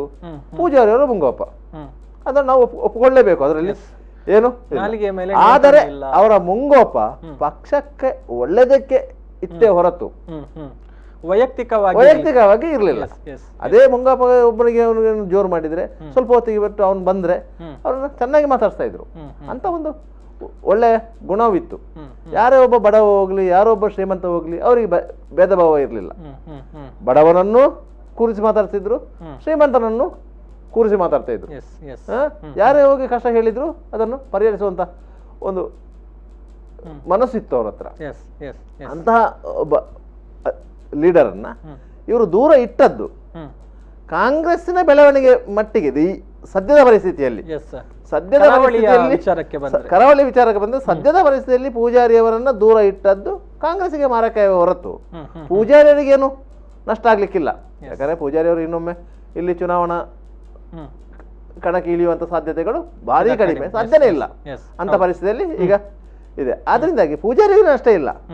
ಪೂಜಾರಿ ಅವರನ್ನು ದೂರ ಇಟ್ಟಿದ್ರಿಂದ ಕಾಂಗ್ರೆಸ್ಗೆ ನಷ್ಟ. ಇದರ ಲಾಭ ಬಿಜೆಪಿಗೆ ಆಗ್ಬೋದು. ಲಾಭ ಅವರ ಮಾತಿನ ಅರ್ಥವೇ ಅದು. ಯಾಕಂದ್ರೆ ಕಳೆದ ವಿಧಾನಸಭಾ ಚುನಾವಣೆಯಲ್ಲಿ ಪೂಜಾರಿಯ ಬೆಂಬಲಿಗರು ಬಹುತೇಕರು ಬಿಜೆಪಿ ಕಡೆಗೆ ಹೋಗಿದ್ರು. ಯಾಕಂದ್ರೆ ಕಾಂಗ್ರೆಸ್ ಅಲ್ಲಿ ಪೂಜಾರಿ ಅವರನ್ನು ಮೂಲೆಗುಂಪು ಮಾಡ್ತಾ ಇದ್ದಾರೆ ಅನ್ನುವ ಒಂದು ಭಾವನೆಯಲ್ಲಿ ಅದನ್ನು ಇವರು ಪ್ಯಾಕಪ್ ಮಾಡ್ಬೋದಿತ್ತು. ಪೂಜಾರಿ ಅವ್ರ ಹತ್ರ ಈಗ ಪೂಜಾರಿ ಅವರು ಬಂದು ಪ್ರೆಸ್ ಕ್ಲಬ್ಗೆ ಬಂದು ಅಲ್ಲಿ ಪ್ರೆಸ್ ಮೀಟ್ ಮಾಡುವಂತ ಚೈತನ್ಯ ಹೊಂದಿದ್ದಾರಂತಾದ್ರೆ ಅವರಲ್ಲಿಗೆ ಹೋಗೋದಕ್ಕೆ ಏನು ಇವ್ರಿಗೆ ನಷ್ಟ ಏನಿರಲಿಲ್ಲ. ಖಂಡಿತ. ಸರ್ ಈಗ ನಾವು ಮಾಡಿದ್ದೇವೆ, ನಿಮ್ಮ ಏನಾದ್ರು ಸಲಹೆ ಇದ್ರೆ ಹೇಳ್ಬೋದು ಅಂತ ಹೇಳಿ ಅವರಿಗೆ ಇಲ್ಲಿ. ಯಾಕಂದ್ರೆ ಇಲ್ಲಿ ಪ್ರತಿಯೊಂದು ವಾರ್ಡಿದು ವಿಚಾರ ಗೊತ್ತಿದೆ. ಒಬ್ರು ಕಾರ್ಪೊರೇಟರ್ ಹೇಳಿದ್ರು, ಕಾರ್ಪೊರೇಟರ್ ತಂದು ಕಾರ್ಪೊರೇಟರ್ ಮಾಡಿದೆ ಅಂತ ಹೇಳಿ. ಸತ್ಯ ಹೌದು. ಆ ತಾಕತ್ತು ಪೂಜಾರಿಯವರಿಗಿತ್ತು. ಆ ತಾಕತ್ತು ಪೂಜಾರಿಯವರಿಗೆ ಈಗಲೂ ಇದೆ, ಇಲ್ಲಂತೇನಿಲ್ಲ. ಈಗ ಮಂಗಳೂರು ಮಹಾನಗರ ಪಾಲಿಕೆಯಲ್ಲಿ ಕಾಂಗ್ರೆಸ್ನವರಿಗೆ ಇಲ್ಲಿ ಅಧಿಕಾರವನ್ನು ಉಳಿಸ್ಕೊಳ್ಬೇಕು. ಭಾರತೀಯ ಜನತಾ ಪಕ್ಷಕ್ಕೆ ಏನಿದೆ ಅಧಿಕಾರವನ್ನು ಕಿತ್ಕೊಳ್ಬೇಕು. ಯಾಕಂದ್ರೆ ಅವರ ಇಬ್ರು ಶಾಸಕರಿದ್ದಾರೆ, ಎಂಪಿ ಇದ್ದಾರೆ, ಪ್ರತಿಷ್ಠೆ ಎಂಪಿ ಇದ್ದಾರೆ, ಅದು ಸಹ ಎಂಪಿ ರಾಜ್ಯಾಧ್ಯಕ್ಷರು ಸಹ. ಆದ್ರಿಂದಾಗಿ ಈ ಚುನಾವಣೆಯನ್ನ ಕಾಂಗ್ರೆಸ್ ಪ್ರತಿಷ್ಠೆಯಾಗಿ ತಗೊಳ್ಬೇಕಿತ್ತು, ಬಿಜೆಪಿ ಅಲ್ಲ. ಉಳಿಸಿಕೊಳ್ಳುವುದು. ಆಗ ಇವ್ರು ಏನ್ ಮಾಡ್ಬೇಕಿತ್ತು, ರಾಮಂತ್ರ ಅವರು ಇರ್ಬೋದು, ಹರೀಶ್ ಕುಮಾರ್ ಇರ್ಬೋದು, ಜನಾರ್ದನ್ ಪೂಜಾರಿ ಇರ್ಬೋದು, ಯಾರೆಲ್ಲ ಕಾಂಗ್ರೆಸ್ನ ಹಿರಿಯ ಕಟ್ಟಾಳುಗಳಿದ್ದಾರೆ, ತೆರೆಮರೆಗೆ ಸರಿದಂತ ಹಿರಿಯ ಕಟ್ಟಾಳುಗಳನ್ನು ಕರ್ಕೊಂಡು ಬಂದು ಫೀಲ್ಡ್ ಸೆಟ್ ಮಾಡಬೇಕಿತ್ತು. ಕ್ರೋಢೀಕರಿಸಿ ಒಂದು ಓಪನ್ ಡಿಸ್ಕಷನ್ ಮಾಡಿ ಪಕ್ಷದ ಆಫೀಸಲ್ಲಿ ಮಾಡಿ. ಅದರಲ್ಲಿ ಏನು ಆಗುವಂಥದ್ದು ಹೋಗುವಂಥದ್ದು ಏನಿಲ್ಲ, ಮಾಡ್ಕೊಳ್ಳಿ. ಯಾವ್ಯಾವ ವಾರ್ಡ್ಗಳಲ್ಲಿ ಏನೇನು ಸಮಸ್ಯೆಗಳಿವೆ, ಯಾರ್ಯಾರ ಆಕಾಂಕ್ಷೆಗಳಿದ್ದಾರೆ, ಅವರ ದೌರ್ಬಲ್ಯಗಳೇನು, ಅವರ ಸಾಧಕವನ್ನು ಇದು ಮಾಡಿಕೊಂಡು ಅಭ್ಯರ್ಥಿಗಳನ್ನು ಆಯ್ಕೆ ಮಾಡ್ತಿದ್ರೆ ಈ ಸಮಸ್ಯೆ ಇರ್ತಿರ್ಲಿಲ್ಲ. ಇಲ್ಲಿ ಏನಾಗಿದೆ, ಇಲ್ಲಿ ಯಾವ ಒಬ್ಬ ಲೀಡರ್ಗಳು ಸಹ, ಈಗ ಹರೀಶ್ ಕುಮಾರೇ ಇರಲಿ, ಜಿಲ್ಲಾಧ್ಯಕ್ಷರು. ಎಸ್. ದಕ್ಷಿಣ ಕನ್ನಡ ಜಿಲ್ಲೆ ಯಾವ ಕ್ಷೇತ್ರದಲ್ಲಿ ನಿಂತು ಗೆಲ್ಲಿಕ್ಕೆ ತಾಕತ್ತದೆ ಅವರಿಗೆ? ಇಲ್ಲ. ಅದು ಅವ್ರು ಹೇಳಿ, ಅವರು ಜಿಲ್ಲಾಧ್ಯಕ್ಷರು, ಅವರೇ ಗೆಲ್ಲಿಕ್ಕೆ ತಾಕತ್ತಿಲ್ಲ, ಅವರು ಇನ್ನೊಬ್ಬರಿಗೆ ಗೆಲ್ಲಿಸುವುದು ಹೇಗೆ? ಇದು ಪ್ರಶ್ನೆ ಇರೋದು. ಯಾಕಂದ್ರೆ ಈ ಸದ್ಯದ ಪರಿಸ್ಥಿತಿಯಲ್ಲಿ ಕಾಂಗ್ರೆಸ್ನ ಪರಿಸ್ಥಿತಿ ಆ ರೀತಿ ಇದೆ. ಕಾಂಗ್ರೆಸ್ ಅನ್ನು ಪುನಃ ಕಟ್ಟಿಕೊಂಡು ಹೋಗುವಾಗ ನಾವು ಹಿಂದಿನದನ್ನೆಲ್ಲ ನೋಡ್ಕೊಳ್ಬೇಕು. ರಾಜ್ಯದಲ್ಲಿ ಜನತಾ ದಳದ ಸರ್ಕಾರ ಬಂದಾಗ, ದೇವೇಗೌಡರು ಸರ್ಕಾರ ಬಂದ ನಂತರದಲ್ಲಿ ಕಾಂಗ್ರೆಸ್ ಅನ್ನು ಕಟ್ಟಿ ಬೆಳೆಸಲಿಕ್ಕೆ ಎಸ್.ಎಂ. ಕೃಷ್ಣ ಅವರು ಪ್ರದೇಶ ಕಾಂಗ್ರೆಸ್ ಅಧ್ಯಕ್ಷರಾಗಿದ್ದಾಗ ಒಂದು ಭಾರಿ ದೊಡ್ಡ ಕಾರ್ಯಕ್ರಮ ಮಾಡಿದ್ರು, ಕೃಷ್ಣ ಸಂಧಾನ ಅಂತ ಹೇಳಿ, ನಮ್ಮ ಮಹಾಭಾರತದಲ್ಲಿ ಬರುವಂತದ್ದು ಕೃಷ್ಣ ಸಂಧಾನ ಅಂತ ಹೇಳಿ. ಆಗ ಅವರು ಏನ್ ಮಾಡಿದ್ರು, ಪ್ರತಿಯೊಂದು ವಿಧಾನಸಭಾ ಕ್ಷೇತ್ರಕ್ಕೆ ಹೋದ್ರು. ಆ ವಿಧಾನಸಭಾ ಕ್ಷೇತ್ರದಲ್ಲಿ ಕಾಂಗ್ರೆಸ್ ಅಲ್ಲಿ 3 ಗುಂಪುಗಳಿತ್ತು. ಆ ಗುಂಪುಗಳನ್ನ ಒಟ್ಟು ಸೇರಿಸಿದ್ರು. ಪರಿಣಾಮ ಏನಾಯ್ತು? ಕಾಂಗ್ರೆಸ್ ವಿಧಾನಸಭಾ ಚುನಾವಣೆಯಲ್ಲಿ ಅಧಿಕಾರಕ್ಕೆ ಬಂತು. ಎಸ್.ಎಂ. ಕೃಷ್ಣ ಅವರೇ ಮುಖ್ಯಮಂತ್ರಿಗಳಾದರು. ಅದು ಮುಸ್ತದಿತನದ ಲಕ್ಷಣಗಳು. ಯಾವುದೇ ಒಬ್ಬ ಲೀಡರು ನೀವು ವೈಯಕ್ತಿಕ ಇದನ್ನು ಯಾವುದನ್ನು ಮನಸ್ಸಲ್ಲಿ ಇಟ್ಟುಕೊಳ್ಳದೆ, ವೈಯಕ್ತಿಕ ಪ್ರತಿಷ್ಠೆಯನ್ನ ಬದಿಗಿಟ್ಟು ಪಕ್ಷದ ಪ್ರತಿಷ್ಠೆಗೆ ಅನುಗುಣವಾಗಿ ಯಾವತ್ತು ಕರ್ತವ್ಯ ನಿರ್ವಹಿಸ್ತಾರೆ, ಕಾರ್ಯನಿರ್ವಹಿಸ್ತಾರೆ, ಆಗ ಒಳ್ಳೇದಾಗತ್ತೆ, ಎಲ್ರಿಗೂ ಸಮಾಧಾನ ಇರ್ತದೆ. ಅವನಿಗೂ ಈಗ ಒಬ್ಬ ಕ್ಯಾಂಡಿಡೇಟ್ ಇದ್ದಾರೆ, ಅವನಿಗೆ ತುಂಬಾ ಆತ್ಮವಿಶ್ವಾಸ ಇದೆ, ನಂಗೆ ಟಿಕೆಟ್ ಕೊಟ್ಟರೆ ನಾನು ಗೆಲ್ತೇನೆ ಅಂತೇಳಿ.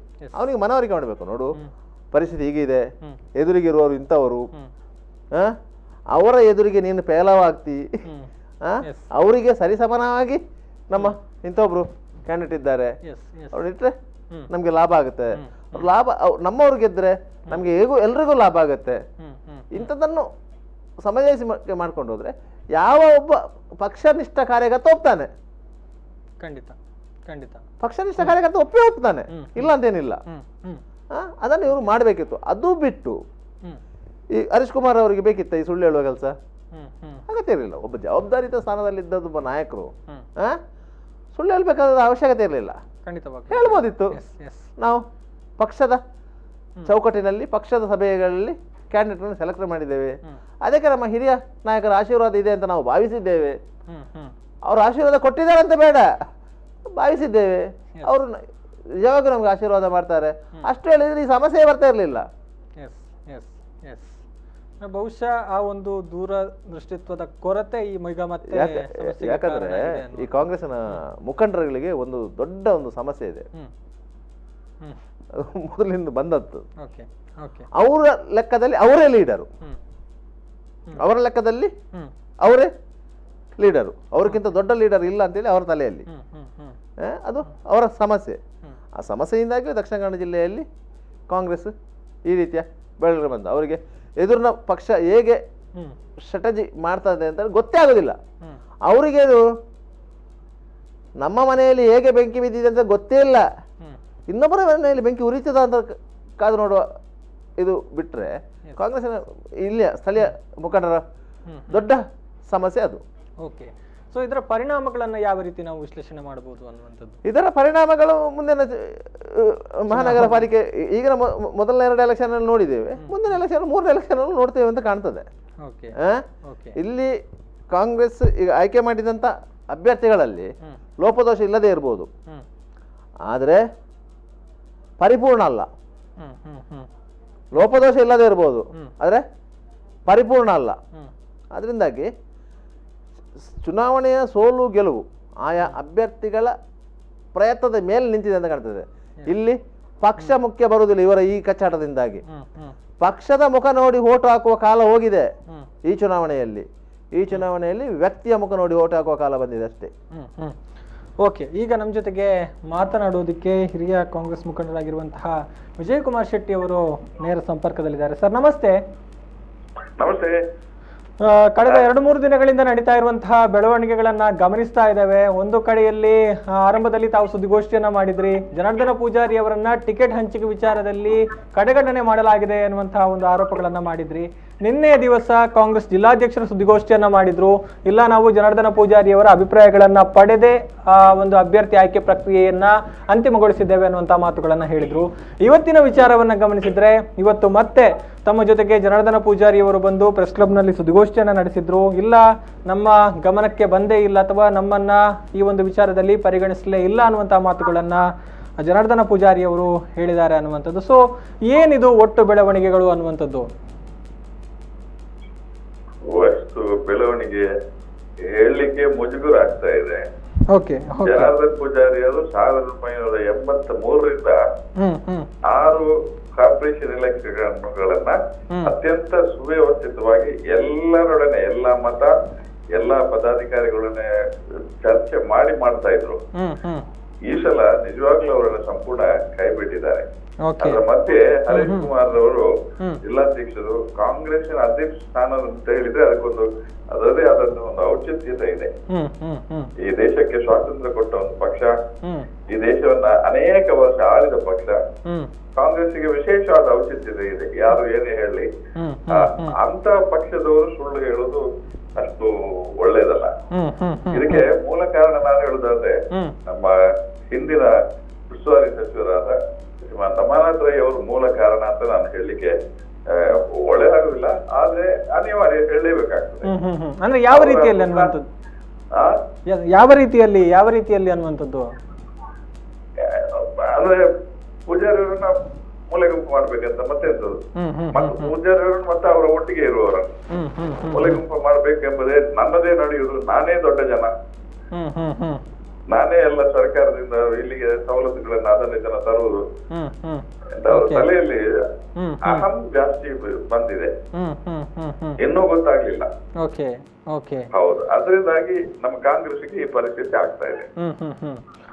ಮೊದಲು ಹಾಗೆ ಪೂಜಾರಿ ಅವರನ್ನ ಪಾಪ ಒಂದು ಮದುವೆ ಸಮಾರಂಭದಲ್ಲಿ ಏನೆಲ್ಲ ಹೇಳಿದ್ದಾರೆ ಅಂತ ನಿಮ್ಗೆ ಗೊತ್ತಿದೆ.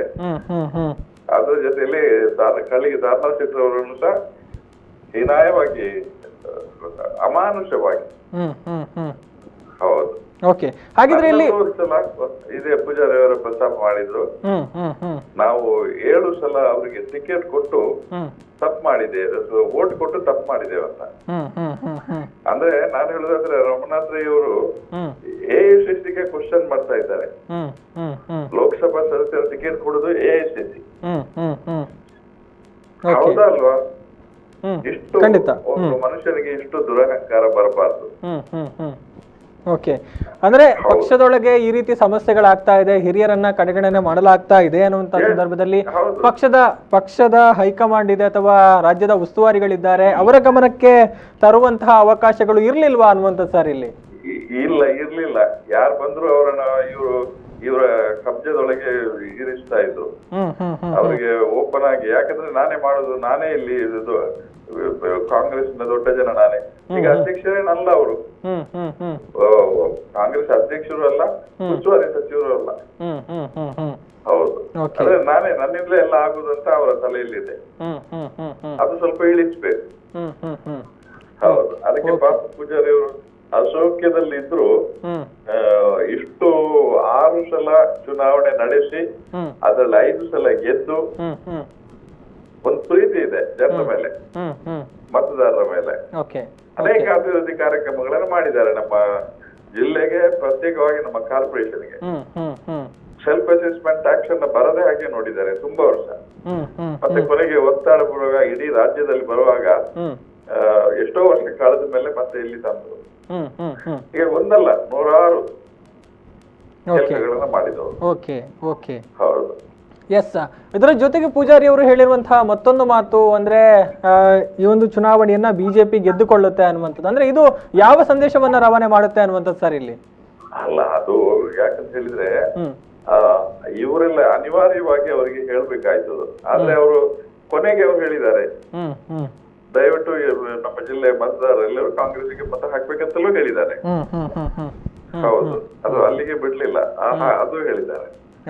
ಅಂದ್ರೆ ಇಷ್ಟು ಒಂದು ಮನುಷ್ಯ ಒಂದು ಜಿಲ್ಲೆಗೋಸ್ಕರ, ಒಂದು ರಾಜ್ಯಕ್ಕೋಸ್ಕರ, ಒಂದು ರಾಷ್ಟ್ರಕ್ಕೋಸ್ಕರ ಇಷ್ಟು ಸೇವೆ ಮಾಡಿದ ಮೇಲೆ ಈ ಪುಡ್ಕೋಸಿ ಜನರು ಆತರ ಮಾತನಾಡುವಾಗ ಅವ್ರಿಗೆ ನೋವಾಗೋದು ಸಹಜ, ಮನುಷ್ಯ ಸ್ವಭಾವ.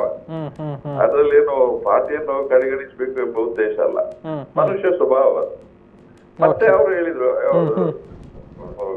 ಗೆಲ್ಲಿಸ್ಬೇಕು ಅಂತ ಸಹ ಹೇಳಿದ್ದಾರೆ. ನಮ್ಮನ್ನೆಲ್ಲ ಹೇಳಿದ್ದಾರೆ, ಎಲ್ಲ ಕೆಲಸ ಮಾಡ್ಬೇಕು, ಗೆಲ್ಲಿಸ್ಬೇಕು ಅಂತ. ಓಕೆ, ಅಂದ್ರೆ ಒಟ್ಟಾರೆಯಾಗಿ ಪಾರ್ಟಿಯಲ್ಲಿ ಹಿರಿಯ ನಾಯಕರನ್ನ ಕಡೆಗಣನೆ ಮಾಡಲಾಗ್ತಾ ಇರುವಂತದ್ದಂತೂ ಸತ್ಯ ಆಗಿದ್ರೆ.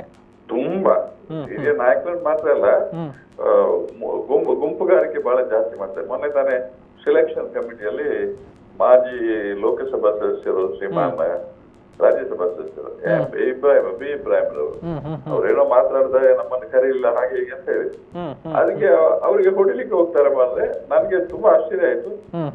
ಒಂದು ಸಂದರ್ಭದಲ್ಲೂ ನನ್ನ ಮೇಲೂ ಹರಿಹಾಯ್ದಿದ್ದಾರೆ. ಇದು ಸರಿಯಲ್ಲ. ಪಕ್ಷ ಅಂದ್ರೆ ಯಾರ ಮನೆಯ ಆಸ್ತಿ ಅಲ್ಲ ಕಾಂಗ್ರೆಸ್ ಪಕ್ಷ.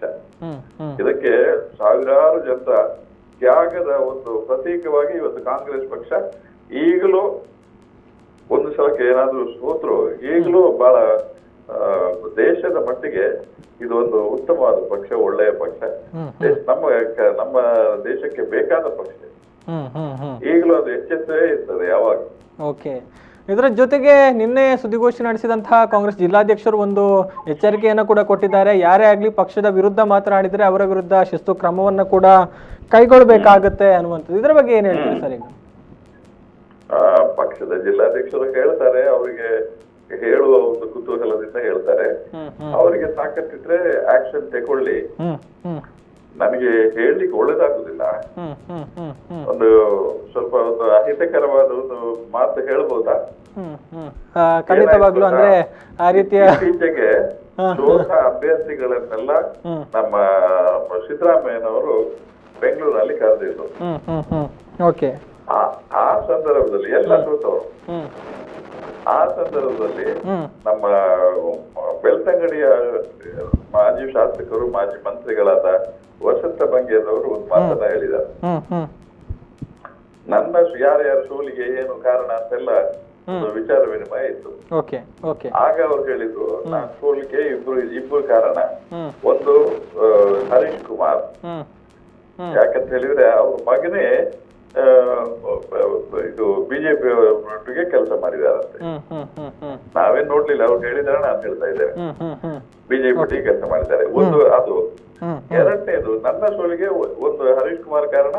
ಇನ್ನೊಂದು ರಮಾನಾಥ್ ರೈ ಒಂದು ಸಭೆಯಲ್ಲಿ ನಾನು ಇಷ್ಟು ವರ್ಷ ಗೆಲ್ಲಿಕ್ಕೆ ಮುಸಲ್ಮಾನರು ಕಾರಣ ಮತ್ತು ನಾನು ಮಂತ್ರಿ ಆಗ್ಲಿಕ್ಕೆ ಅಲ್ಲ ಕಾರಣ ಅಂತ ಹೇಳಿದ್ದಾರೆ. ಅದನ್ನು ಜನ ಒಪ್ಪುದಿಲ್ಲ. ನಮ್ಗೆ ಮುಸಲ್ಮಾನ ಸಮಾಜದ ಮೇಲೆ, ಮುಸಲ್ಮಾನ ಮೇಲೆ ತುಂಬಾ ಗೌರವ ಇದೆ. ಆದ್ರೆ ಈ ಸಲ ಈ ತರ ಬಾಕಿಯವರನ್ನೆಲ್ಲ ಒಂಥರ ನಿಕೃಷ್ಟವಾಗಿ ಮಾತನಾಡುವುದು ಜನ ಇದನ್ನು ಒಪ್ಪುದಿಲ್ಲ. ಇದರಿಂದಾಗಿ ನನಗೆ ಸೋಲಾಯ್ತು ಎಂಬ ಮಾತನ್ನ, ಇದು ನೀವು ಸರಿಯಾಗಿ ಆಲೋಚನೆ ಮಾಡಬೇಕಾದ ವಿಷಯ. ಬೆಂಗಳೂರಿನಲ್ಲಿ ಸಿದ್ದರಾಮಯ್ಯನವರು ಕರೆದಾಗ ವಸಂತ ಬಂಗೇರವರು ಹೇಳಿದ ಮಾತು. ಈಗ ನಮ್ಗೆ ನೋಟಿಸ್ ಕೊಡೋದಲ್ಲ, ಇವ್ರಿಗೆ ಏನ್ ಮಾಡಬೇಕು ಅಂತ ಜನ ತೀರ್ಮಾನ ಮಾಡ್ಲಿ, ಪಕ್ಷ ತೀರ್ಮಾನ ಮಾಡ್ಲಿ. ನಮ್ಗೆ ನೀರು ನೋಟಿಸ್ ಕೊಟ್ರೆ ನಾವೇನು ಹೆದರಿ ಹೋಗುದಿಲ್ಲ. ನೋಡುವ. ಎಸ್, ಧನ್ಯವಾದಗಳು ವಿಜಯ್ ಕುಮಾರ್ ಶೆಟ್ಟಿ ಅವರೇ ನಮ್ಮ ಜೊತೆಗೆ ಮಾತಿಗೆ ಸಿಕ್ಕಿದ್ದಕ್ಕಾಗಿ. ಎಸ್, ವಿಜಯ್ ಕುಮಾರ್ ಶೆಟ್ಟಿ ಅವರ ಮಾತುಗಳು. ಎಸ್ ಎಸ್ ಹರೀಶ್ ಕುಮಾರ್ ಅವರ ಮಗ ಅಭಿನಂದನ್ ಹರೀಶ್ ಅವರು ಬೆಳ್ತಂಗಡಿ ಯುವ ಕಾಂಗ್ರೆಸ್ನ ಅಧ್ಯಕ್ಷರು.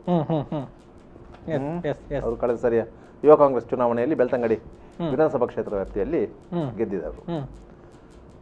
ಕಳೆದ ವಿಧಾನಸಭಾ ಚುನಾವಣೆಯಲ್ಲಿ ಅವರು ಹರೀಶ್ ಪೂಜೆನೊಟ್ಟಿಗೆ ಕೆಲಸ ಮಾಡಿದ್ದು ಹೌದು, ಅಲ್ಲ ಅಂತೇನಿಲ್ಲ. ವಸಂತ ಬಂಗೇರ ಅವರಿಗೆ ವಿರುದ್ಧವಾಗಿ. ಅದರಿಂದ ವಸಂತ ಬಂಗೇರ ಆಂತರಿಕ ಅಸಮಾಧಾನ ಇತ್ತು ಹರೀಶ್ ಕುಮಾರ್ಗೆ ಮತ್ತು ವಸಂತ ಬಂಗೇರರಿಗೆ ಆಂತರಿಕ ಅಸಮಾಧಾನ ಇತ್ತು. ಯಾಕಂದ್ರೆ ಹರೀಶ್ ಕುಮಾರ್ ಅವರು ಜಿಲ್ಲಾಧ್ಯಕ್ಷರಾದ್ದು ರಮಾನಾಥ್ ರೈ ಅವರ ಕೃಪೆಯಿಂದ.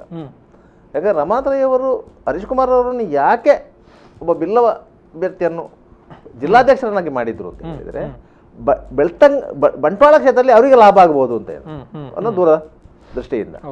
ಅದು ಏನಾಯ್ತು, ಅದು ಬೆಳ್ತಂಗಡಿಯಲ್ಲಿ ಆಗೋದ್ರೆ ರಿವರ್ಸ್ ಹೊಡೆಯಿತು. ಅದಕ್ಕಾಗಿ ಅವರು ಅದನ್ನು ಹೇಳಿದ್ದು. ಮತ್ತೆ ರಮಾನಾಥ್ ರೈ ಅವರು ಟೌನ್ ಹಾಲಲ್ಲಿ ನಡೆದಂಥ ಪಕ್ಷದ ಸಭೆಯಲ್ಲಿ ಅಲ್ಪಸಂಖ್ಯಾತರಿಂದ ಮುಸ್ಲಿಮರಿಂದ ಹಾಗೆ ನಾನು ಗೆದ್ದಿದ್ದೇನೆ, ಅಲ್ಲವನ ಇದರಿಂದ ನಾನು ಗೆದ್ದಿದ್ದೇನೆ ಅಂತ ಒಂದು ಮಾತು ಹೇಳಿದರು. ಅದಕ್ಕೊಂದು ಕಾರಣ ಇದೆ, ಬೇರೆ ಕಾರಣ ಇದೆ. ಯಾಕಂದ್ರೆ ಅದಕ್ಕಿಂತ ಮೊದಲನೇ ಚುನಾವಣೆಯಲ್ಲಿ ವಿಟ್ಲದ ಮಾಜಿ ಶಾಸಕರಾದಂಥ KM ಇಬ್ರಾಹಿಂ ಅವರು JDS ನಿಂದ ಬಂಟ್ವಾಳ ಕ್ಷೇತ್ರದಲ್ಲಿ ಸ್ಪರ್ಧೆ ಮಾಡಿದ್ರು. ಆಗ ಬಂಟ್ವಾಳ ಕ್ಷೇತ್ರದ ಅಲ್ಪಸಂಖ್ಯಾತ ಮತದಾರರು ರಮಾನ್ ರೈ ಅವರನ್ನು ಕೈ ಬಿಟ್ಟಿರಲಿಲ್ಲ.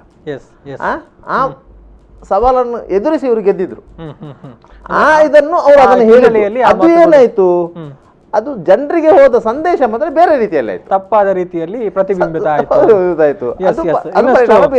ಇನ್ನಷ್ಟು ಮಾತನಾಡ್ತೀನಿ, ಒಂದು ಸಣ್ಣ ಬ್ರೇಕ್ ತಗೊಂಡು ವಾಪಸ್ ಬರ್ತೀನಿ. ವೀಕ್ಷಕರೇ, ಕಾರ್ಪೊರೇಷನ್ ಕದರ ವಿಶೇಷ ನೇರ ಪ್ರಸಾರ ಕಾರ್ಯಕ್ರಮ ಮುಂದುವರಿಯುತ್ತೆ ಇನ್ನೊಂದು ಸಣ್ಣ ವಿರಾಮದ ನಂತರ.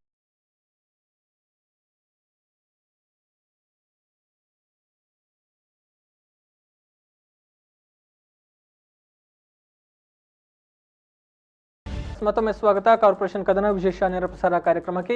ಈ ಮುಂದಿನ ಹಂತದಲ್ಲಿ ನಾವು ನಿಮಗೆ ಈಗಾಗಲೇ ಹೇಳಿದ ಹಾಗೆ ಮಂಗಳೂರು ಮಹಾನಗರ ಪಾಲಿಕೆಯ ಎಲ್ಲ 60 ವಾರ್ಡ್ಗಳ ಒಂದು ಚಿತ್ರಣವನ್ನು ನಿಮ್ಮ ಮುಂದೆ ಇಡ್ತಾ ಹೋಗ್ತೀವಿ. ಅಂದ್ರೆ ಯಾರೆಲ್ಲ ಅಭ್ಯರ್ಥಿಗಳು ಈಗ ಕಣದಲ್ಲಿದ್ದಾರೆ, ಯಾವೆಲ್ಲ ಪಕ್ಷಗಳಿಂದ ಸ್ಪರ್ಧೆಯನ್ನ ಮಾಡ್ತಾ ಇದ್ದಾರೆ, ಜೊತೆಗೆ ಈ ಹಿಂದಿನ ಚುನಾವಣೆ ಅಂದ್ರೆ 2013ರಲ್ಲಿ ನಡೆದಿರುವಂತಹ ಚುನಾವಣೆಯ ಬಲಾಬಲ ಹೇಗಿತ್ತು, ಯಾರು ಎಷ್ಟು ಮತಗಳನ್ನ ಪಡೆದಿದ್ದಾರೆ, ಜೊತೆಗೆ ಈಗ ಇರುವಂತಹ ಮತದಾರರು ಎಷ್ಟು, ಪುರುಷ ಮತದಾರರು ಎಷ್ಟು, ಮಹಿಳಾ ಮತದಾರರು ಎಷ್ಟು, ಯಾಕಂತ ಹೇಳಿದ್ರೆ ಪ್ರತಿಯೊಂದು ಮತವೂ ಕೂಡ ಫಲಿತಾಂಶದ ಮೇಲೆ ಬಹಳಷ್ಟು ಗಂಭೀರ ಪ್ರಮಾಣದಲ್ಲಿ ಪರಿಣಾಮವನ್ನು ಬೀರುವಂತಹ ಸಾಧ್ಯತೆಗಳು ಕೂಡ ಅತ್ಯಂತ ಹೆಚ್ಚಾಗಿದೆ ಅಂದ್ರೆ ಸ್ಥಳೀಯ ಸಂಸ್ಥೆಗಳ ಚುನಾವಣೆಯಲ್ಲಿ. ಸೊ ಈ ಎಲ್ಲ ಡೀಟೇಲ್ಸ್ ಗಳನ್ನ ನಿಮ್ಮ ಮುಂದೆ ಇಡ್ತಾ ಹೋಗ್ತೀವಿ ಅನ್ನುವಂಥದ್ದು. ಸೊ ಮೊದಲನೆಯದಾಗಿ ನಾವು ಗಮನಿಸೋದಿದ್ರೆ ವಾರ್ಡ್ ನಂಬರ್ 1 ಅಂದ್ರೆ ವಲಯವಾಗಿದೆ.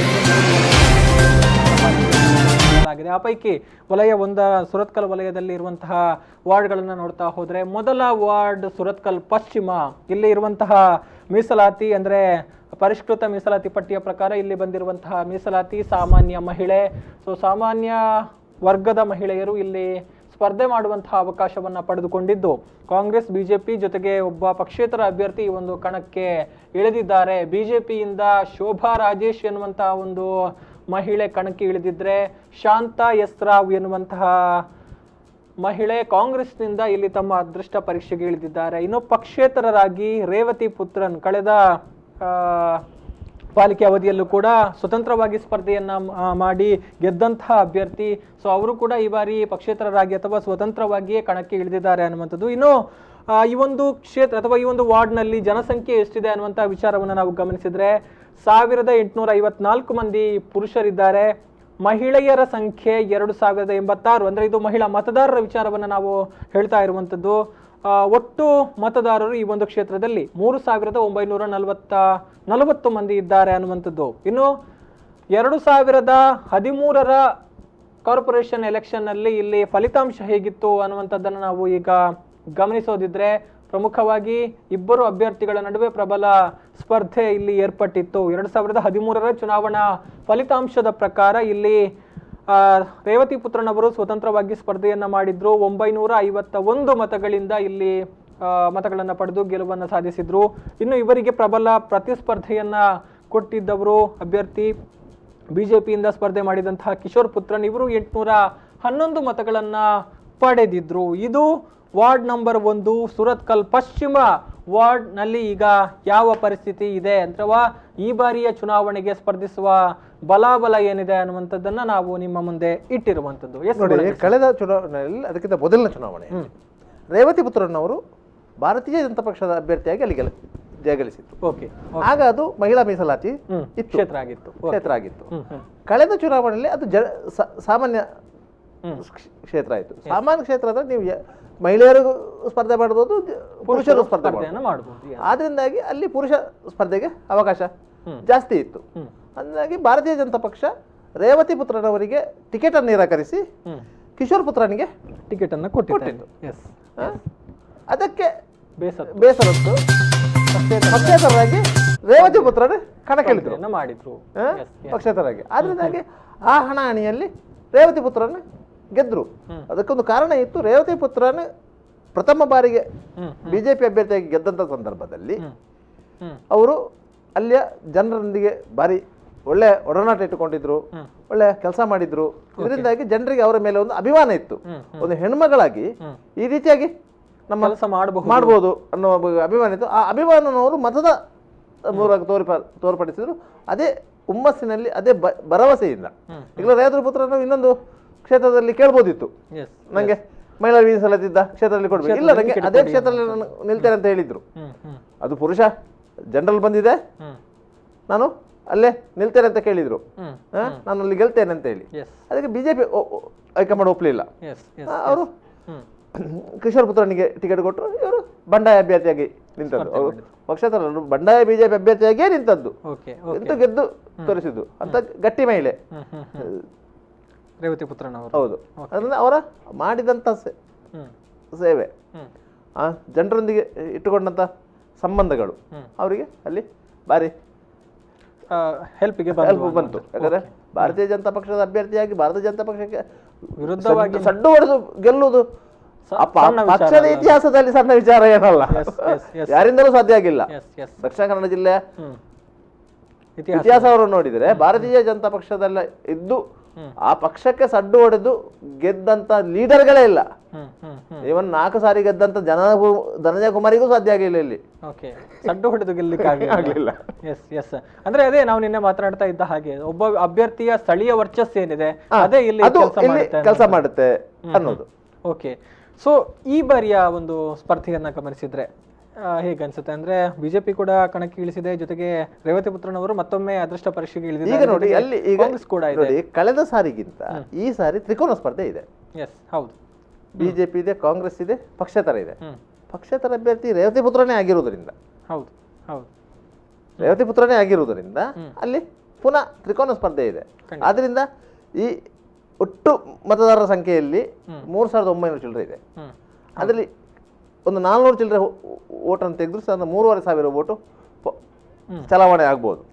3,500 ಓಟು ಚಲಾವಣೆ ಆಗೋದು. ಚಲಾವಣೆ ಆದರೆ 700-800 ಮತಗಳನ್ನು ಯಾರು ಗಳಿಸಲಿಕ್ಕೆ ಸಾಧ್ಯ ಆಗುತ್ತೆ ಅವರು ಗೆಲ್ತಾರೆ.